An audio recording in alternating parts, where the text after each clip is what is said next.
ഈ മെറ്റീരിയൽസ് ശരിക്കും രസമുണ്ട്. ഒന്ന്, കഴിവ് എന്നൊരു യൂട്യൂബ് സീരീസിന്റെ 23-ാം ഭാഗം. മറ്റൊന്ന്, സുരക്ഷയും ആരോഗ്യവും തമ്മിലുള്ള ബന്ധത്തെക്കുറിച്ചുള്ള ഒരു ശാസ്ത്രീയ പഠനം. ഒറ്റ നോട്ടത്തില് ഒരു ബന്ധവുമില്ലെന്ന് തോന്നും.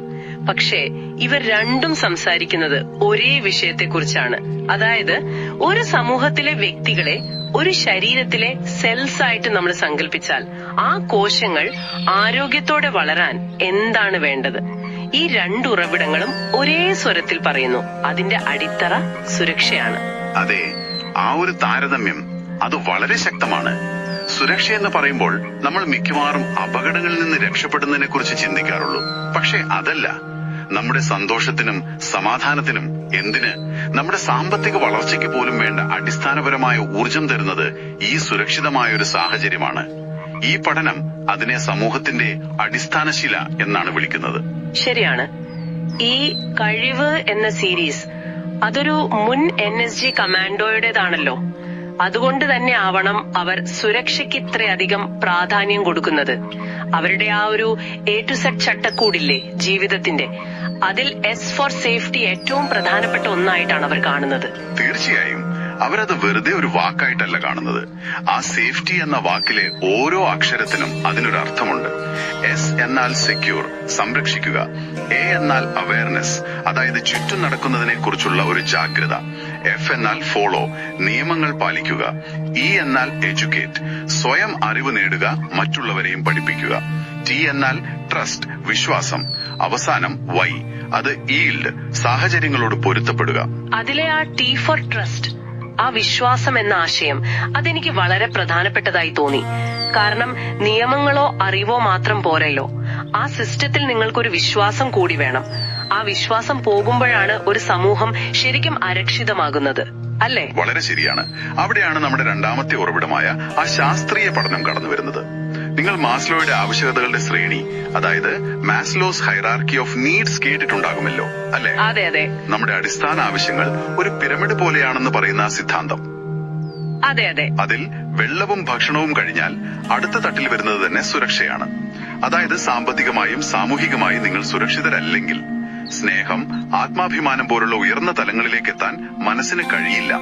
അപ്പൊ ശരിക്കും പറഞ്ഞാൽ ഒരു മുൻ കമാൻഡോയുടെ അനുഭവത്തിൽ നിന്ന് വരുന്ന പ്രായോഗിക ബുദ്ധിയും മാസ്ലോയെ പോലുള്ള ഒരു മനഃശാസ്ത്രജ്ഞൻ പറയുന്ന സിദ്ധാന്തവും രണ്ടും ഒരേ പോയിന്റിലാണ് എത്തുന്നത്.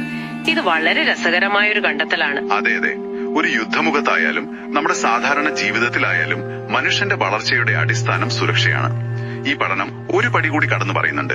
സുരക്ഷയില്ലാത്തൊരവസ്ഥ അത് സമൂഹത്തിൽ ഒരു രോഗം പോലെ അസ്ഥിരത സൃഷ്ടിക്കുമെന്ന്. ഒരു രോഗം തന്നെയാണത്, ശരിയല്ലേ?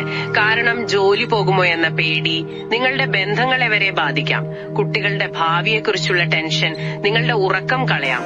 അപ്പൊ നമ്മൾ ആദ്യം പറഞ്ഞ ആ കോശത്തിന്റെ ഉപമയിലേക്ക് തിരിച്ചു വന്നാല്, ഈ അരക്ഷിതാവസ്ഥ എന്ന് പറയുന്നത് ആ കോശങ്ങളെ ബാധിക്കുന്ന ഒരു തരം വിഷം, ഒരു ടോക്സിൻ പോലെയാണ്. അത് കോശത്തിന്റെ ഊർജം മുഴുവൻ ചോർത്തിക്കളയും. ഈ പഠനത്തിൽ ഇതിന്റെ ആഴം കാണിക്കാൻ എന്തെങ്കിലും കണക്കുകൾ പറയുന്നുണ്ടോ? ഉണ്ട്, വ്യക്തമായി പറയുന്നുണ്ട്.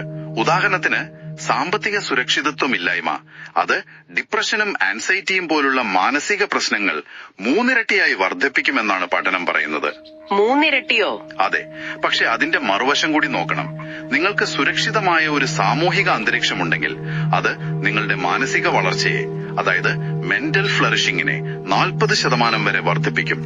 മൊത്തത്തിൽ ഒരു സമൂഹത്തിന്റെ സുരക്ഷ 30 മുതൽ 50% വരെ മെച്ചപ്പെടുത്താൻ ഇതിലൂടെ സാധിക്കുമെന്നും അവർ കണക്കാക്കുന്നു. അപ്പോ ഇതെല്ലാം കൂടി ചേർത്ത് വായിക്കുമ്പോൾ എനിക്ക് മനസ്സിലാവുന്നത് ഇതാണ്: കഴിവ് പറയുന്ന ശാരീരികവും മാനസികവുമായ സുരക്ഷയും ഈ പഠനം ഊന്നി പറയുന്ന സാമ്പത്തികവും സാമൂഹികവുമായ സുരക്ഷയും, ഇതെല്ലാം ചേരുമ്പോഴാണ് ഒരു വ്യക്തി പൂർണ്ണമായി ആരോഗ്യമുള്ള ഒരു കോശമായി മാറുന്നത്.